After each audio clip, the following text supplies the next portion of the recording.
Bueno, pues, Elik, muchísimas gracias por estar hoy acompañándonos en Librerías Gandhi para hablar de El reloj robado de Passepartout, de Elik Troconis. Sí, Librazo, caray. Muchas gracias por estar no, aquí al tomándote el contrario. tiempo. Mucho, estoy contento de estar aquí en Gandhi contigo. Oye, pues muchas preguntas. Quisiera empezar.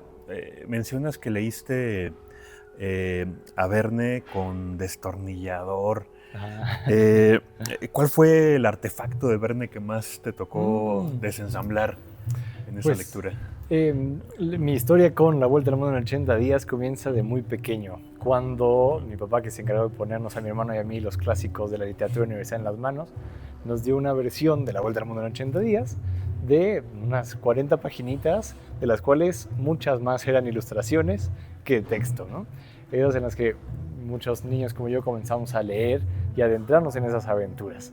Pasó mucho tiempo antes de que yo leyera ya la versión oficial de adultos, la serie, vamos a decir, hasta cuando cursaba el máster en España en la Universidad Complutense de Madrid. Y ahí fue cuando dije, qué maravilla, qué cosa tan, qué arquitectura literaria tan extraordinaria. Porque, claro, tal vez quien haya visto la película o haya leído el libro, conocerá la historia. Tenemos a Mr. Fogg, que apuesta que en aquel año de 1871 puede dar la vuelta al mundo en 80 días, tal como indica un artículo de prensa. Para 1871, claro que es una proeza. Hoy lo hacemos en 2, 3 vuelos y en menos de un día. Pero para entonces es extraordinario. Y comienza a dar la vuelta acompañado de su asistente Passepartout.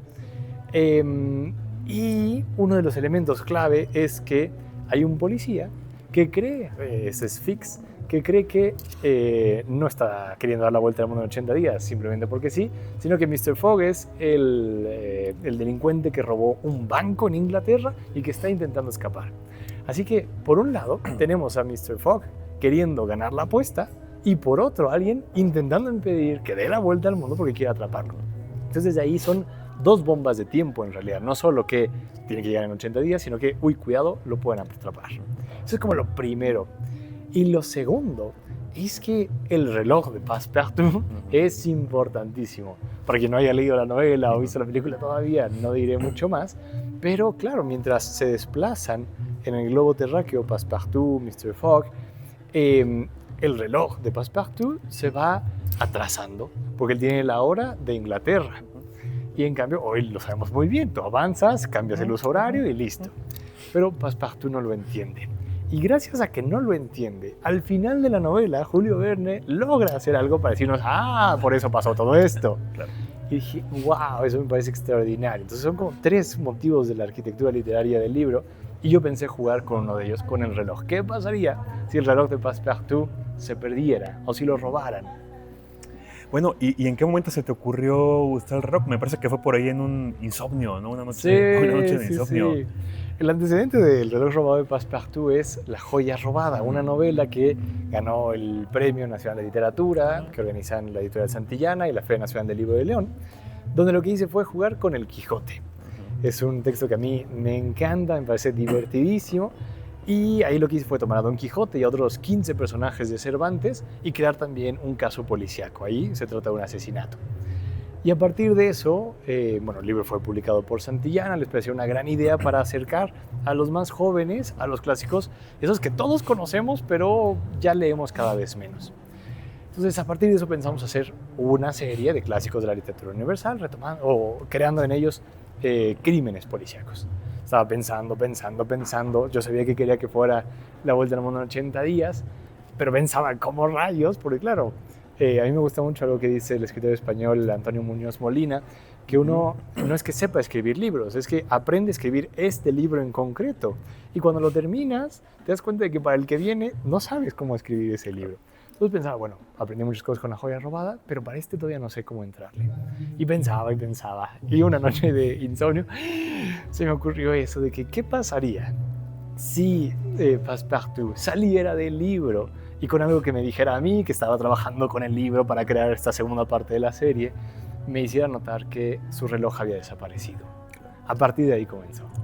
Oye, pues qué interesante. Me hizo pensar en Elizondo, Sí. en Milorad Pavich, incluso quizás en Michael Ende. Es decir, esta como metaliteratura. Sí, totalmente, ¿no? totalmente. Que es muy interesante. ¿Tú tuviste alguna inspiración de este tipo? ¿Algunos autores que te movieron? Sí, cuando yo leí Niebla de Miguel de Unamuno, hay un capítulo donde Miguel de Unamuno aparece dentro de la novela de Miguel de Unamuno. Sí. Y siempre dije, yo quiero hacer algo como esto, quiero meterme en un libro. Y también con Luigi Pirandello, que tiene una obra de teatro titulada 6 personajes en busca de autor. Dije, es que esto de jugar con los personajes que quieren vivir, que se saben creados, se saben personajes, me parece fascinante. Entonces, no fue que en un momento dijera, la siguiente novela de la serie va a tener esto, no. Se fue dando con esta idea de Passepartout saliendo del libro, yo queriendo entrar para averiguar qué había ocurrido con su reloj, y fue ahí donde dije, claro, esos aprendizajes de lo que hace Unamuno, de lo que hace Pirandello, extraordinarios. Y a partir de eso, jugar con lo metaficcional, con lo metaliterario, porque claro, hemos visto muchas historias, bueno, cuando lo hicieron Unamuno y Pirandello era una novedad, claro. Pero hoy, 100 años más tarde, lo vemos en muchas películas, en muchos libros. Entonces, ¿cómo jugar con algo que en ese momento fue novedoso, que ahora tal vez no lo es tanto, sin hacer, por ejemplo, el clásico poner el libro en el suelo, dar un brinquito y ya entrar a la historia, ¿no? Necesitaba otros elementos para que yo pudiera entrar y a la vez salir de la historia. No, bueno, y el resultado pues es maravilloso. Es un libro que se lee de una sentada. Mencionaste hace rato el tema de Cervantes. Hay retos distintos, ¿no? Sí. Porque quizás Cervantes sí, vamos, se han hecho versiones, ¿no? Para niños, para jóvenes, pero en este caso es más bien intervenir una obra para generar, digamos, el interés en un público. ¿Son retos distintos en estos autores? A mí, a ver, hay 2 cosas que me interesan mucho. Una, como historiador, porque yo soy historiador por la Facultad de Filosofía y Letras de la UNAM, es captar ese espíritu de la época. Cómo se vivía, cómo se pensaba, cómo se sentía incluso. Estamos muy lejos de la sensibilidad de Cervantes hace 400 años y también muy lejos de la de Verne hace 200 años o 160 años. Entonces, ¿qué ha cambiado? ¿Cómo hemos cambiado? Es una de las preguntas. Entonces, situar históricamente la historia. Y por otra, desde la parte más literaria, el estilo. Porque con La joya robada lo que quise hacer fue emular, no imitar, sino emular el estilo cervantino, con esas oraciones largas, encabalgadas, con giros gramaticales que le dan también mucho sabor a los párrafos. Intentar entender su estilo para tomar algo de él. Y lo mismo con La vuelta al mundo en 80 días. Fue leer a Julio Verne, incluso en su versión original en francés. Estuve por ahí peregrinando hasta encontrar una edición cercana al original y que tuviera los mapas, ilustraciones y mucho más, ¿no? Y entender, ok, este texto cómo funciona. Hay pinceladas que son muy ligeras. Verne también utiliza mucho el humor. Los títulos de los capítulos son muy al estilo de Cervantes también. Lo que juega con los estereotipos de los ingleses, de los franceses, de todo lo que se va encontrando a lo largo del viaje al mundo. Entonces fue tomar sus elementos para construir algo nuevo ya en nuestro siglo XXI. Por supuesto. Híjole, me vienen muchas ideas con todo esto que me estás platicando. ¿Tienes como clara la idea del lector al que quieres llegar?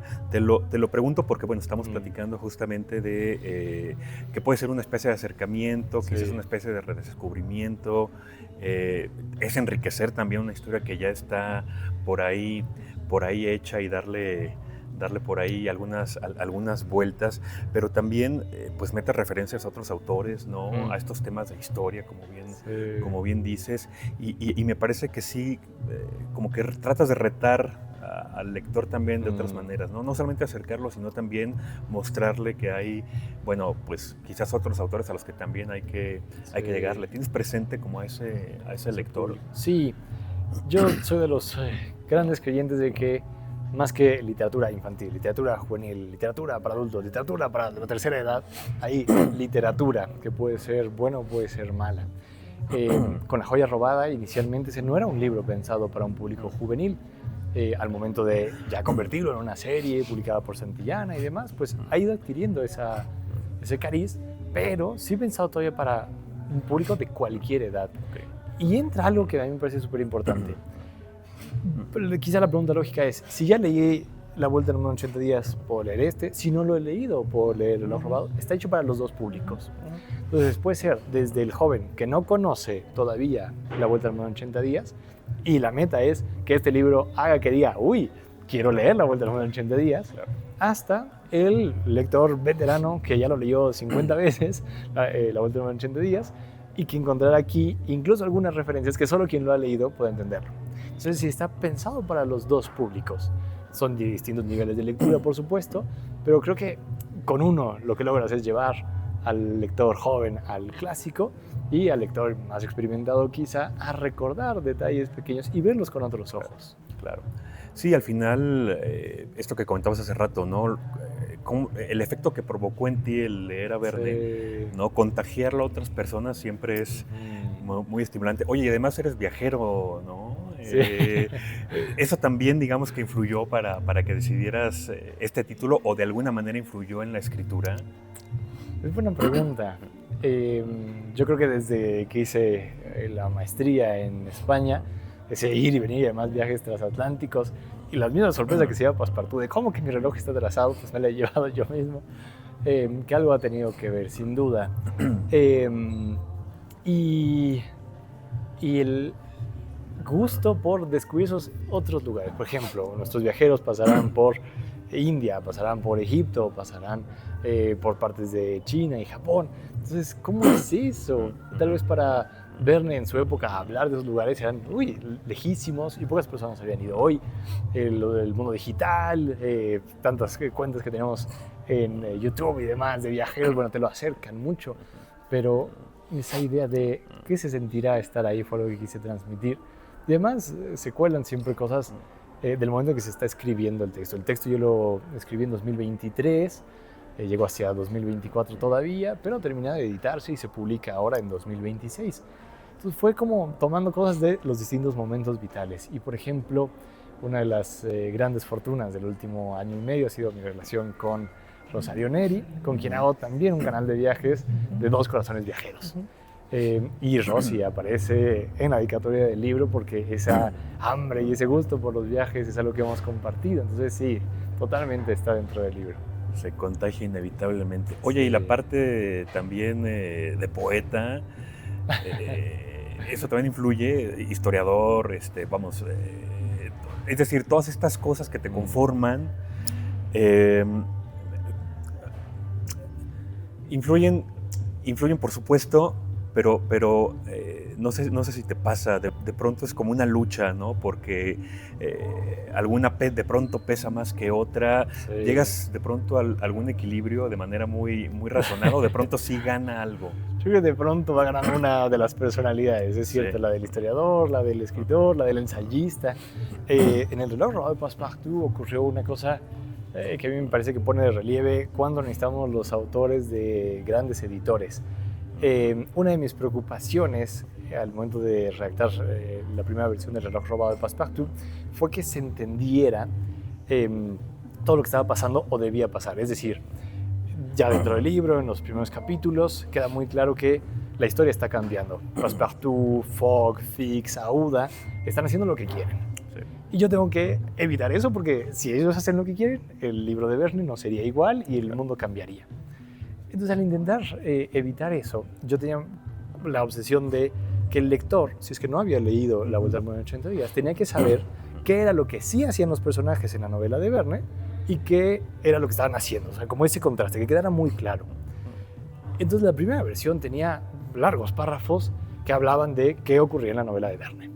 Al momento de llegar al proceso de edición con Mónica, la editora de este libro, fue ella hacerme ver, es demasiado. Es una Elik ensayista que está hablando del libro de Julio Verne y echándole flores en algunos casos, en otros haciendo algunas críticas importantes, pero se nos está yendo, en lugar de una novela, se nos está convirtiendo en un ensayo crítico larguísimo.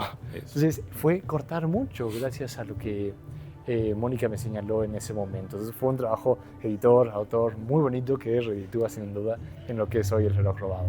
No, y se nota sin duda. Sí, te mencionaba lo de poeta porque sí me parece que hay como este uso del lenguaje, estas herramientas, ¿no? De pronto propias del género. No sé si eso también de pronto te puede invitar a ti a explorar en siguientes obras algunos otros géneros, ¿no? Para acercar a las personas a estas obras que intervienes. Es cierto. Pues esto es así como primicia, pero tengo la idea de que el siguiente libro vaya en torno a la Divina Comedia, que bueno, a mí me parece una obra excepcional, pero que también está muy lejos de nosotros. Yo tuve que tomar un curso para entender algo de la Divina Comedia, ¿no? A pesar de ser historiador, de que me encanta la literatura, de que escribo, fue ¿cómo me enfrento a esto? Y creo que es uno de esos libros donde todos o muchos no sabemos esa parte de vosotros los que entráis, abandonad toda esperanza y ¡ay, qué miedo! Y ahí nos quedamos. ¿Y quiénes son todos los que aparecen en el infierno, en el purgatorio, en el paraíso? No lo sabemos. Entonces creo que podría ser una muy buena manera, otro libro de esta serie, de desempolvar ese gran clásico y traerlo de una manera mucho más asequible a nosotros.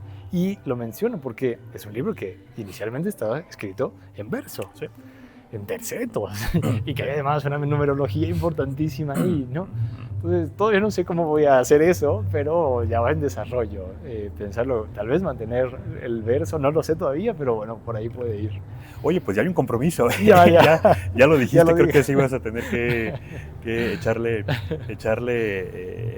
pues toda la carne al asador para sacarla. Oye, pues estamos ahora sí llegando al final de esta maravillosa conversación. Siempre se va muy rápido. Con Electroconis, sí, caray, siempre pasa lo mismo. Con Electroconis, el reloj robado de Passepartout, que lo encuentran aquí en librerías Gandhi, por supuesto, y si se lanzan ahorita, pues a lo mejor hasta se los alcanza a firmar el autor. Y que además alguna cosa que... lo vamos a presentar aquí mismo, en la sucursal de Miguel Ángel de Quevedo, de Gandhi, el domingo 2 de agosto a las 12 del mediodía. La entrada, pues totalmente libre. Los esperamos aquí para conversar acerca del libro, firmar sus ejemplares y más. Vengan a preguntar todo lo que no pude preguntarle yo a Elik. Elik, muchísimas gracias. Al contrario, muchas gracias a ti.